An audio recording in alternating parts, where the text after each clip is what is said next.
thought when I was a kid that I can achieve that. I didn't think that women's football can exist, no? For the new generations coming, they can dream about being footballers. This is the best we are achieving, I think. Welcome back, everybody. So we love talking about the best of the best in women's football, hence why we're talking about the Ballon d'Or in this segment right now. Beattie won the Ballon d'Or over 2 weeks ago, which was hosted by our lovely Kate Scott, and an amazing job. We also saw Lopez win the Copper Trophy, which is the best under-21s player. Hannah Hampton getting the Yashin Trophy for goalkeeper. And then we also saw Pajor getting the Gerd Muller Trophy, most goals. Wegman getting the Johan Cruyff Trophy. She was the best manager, obviously, from what we saw in the Euros. It was incredible. And Arsenal getting Club of the Year. Darian, I'm going to come to you. What were your thoughts on everything that we saw in the Ballon d'Or 2 weeks ago? First of all, we have to give some love to Serena Wegman's suit. We didn't get to see it, but she was one of the best dressed to me, in my opinion. It was amazing. 100%.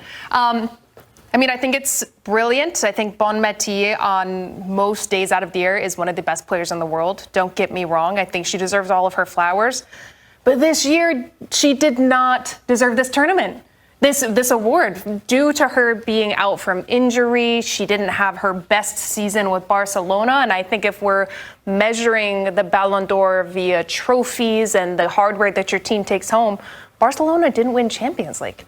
And her former teammate, Mariona Caldente, won Champions League, led her team, Player of the Year, deserved this award. And it makes me question why the women's awards are measured with only 50 journalists versus the men's 100. I have a lot of questions about this. If we're going to keep the women's game involved in the Ballon d'Or, there needs to be a really big adjustment to actually account for a lot of the players and the teams that just weren't even recognized in this. I also wonder how much weight they're giving to individual achievements versus team achievements. Because for me, it was like, I was upset. Marta wasn't even in top 10 for Ballon d'Or. She won Copa America. She captained Orlando Pride to the NWSL Shield, the NWSL Championship, scoring bangers when her team needs her the most. And not even top 10. It's like, what else does she need to do to be on there? Or what else does an NWSL player need to do to be even considered in this? I think that's the key point. The argument is always the NWSL misses out because of the calendar, right? And then to answer your point as well, Mariona Caldente literally left Champions League winners Barcelona, joined Arsenal, who hadn't won it since 2007, and won Player of the Year in WSL. Football's so subjective, right? But it's still, it's so hard to decide. But I couldn't agree more with you, Darren. 100 voters, I think, on the men's side, only 50 on the women. I think there's a lot you can look at in terms of how global are they and who's really watching everything internationally, domestically, all the major tournaments to really get a fair result. But you can't, look, everyone up here is going to say Beattie is still an incredible player. And no one even wants on to her worst day, she's one of the best. Exactly. She I don't want to play against her. That's why we're all rather stand still here, right? But she can turn a game on its head. She did it in the Euro semi-final. They needed a moment of magic, and she did it. Got her team to the European final. So no one's taking it away from Beattie, but she was my vote right there, Caldente. Yeah. Kelly. Well, listen. Let her cook. Come on. Kelly has a lot to say. Here's the thing. I, like they have all said, not to take anything away from all of the achievements of these amazing women, which they should be celebrated. We should give them awards. But in my opinion, this award and this award ceremony, the first time the women were a part of it was 2018. It's very recent. And I think that we, as the soccer community, almost want to give it the weight that it has on the men's side.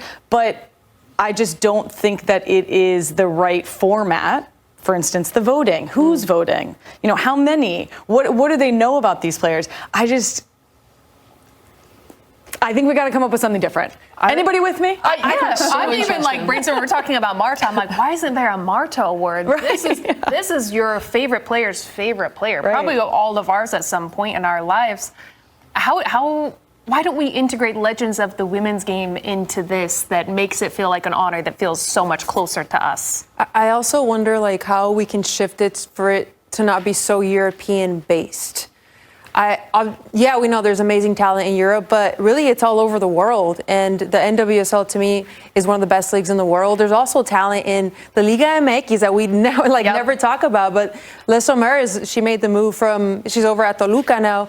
You have Jenny Hermoso playing at Tigres. There's top quality players Amandine Henry at Toluca as well. Like there's quality players in other leagues in other parts of the world, and we have to get our eyes on those players, on those leagues. Yeah, and I just think that us being like, okay, this means you are the best player in the world. Again, taking nothing away from the awards that were given and the players they were given it to. But in my opinion, I don't think that we can say that. I agree. Like, why do we give so much weight to this? Correct. Like, why? It's like, I don't understand. It feels like we're just taking it after because the men do it. Yeah, and we shouldn't have to do it. Yeah, there needs to be something that comes from the legendary female players. We're going to make our own award. Yes. Yeah. The first one I'm submitting is the Marta Award. There's got to be something with that. There are so many ways that are great when we match up with the men's game in terms of Champions League. We talked about it, League One phase, matching up, everyone understanding.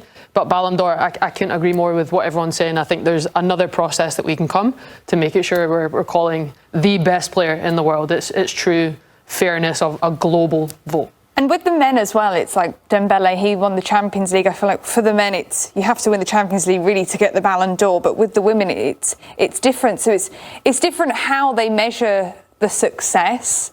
But like you said, Kelly, is it just even worth just scrapping the whole thing and starting a new? I love a little revision, a little let's start something new, because I think the women's game deserves it. I don't think that we necessarily have to follow in the men's footsteps in this specific category in terms of giving awards. I have a question. Who do you all think should vote for this award? It's journalists at the minute, right? But who should it be though? Players. Ex-players. Broadcasters. Players we should vote for that are now broadcasters. We should have our own. That's fair too. We can name it. We'll come up with the name. Hey, maybe we should make the Kelly Awards. No. 2026, at the end of the season, we'll present the awards. Okay, everybody, we're going to be looking ahead to tomorrow after this short break. So we've seen the first half of Matchday 1. Tomorrow we'll see the second. So we're going to be previewing all of that after this short one.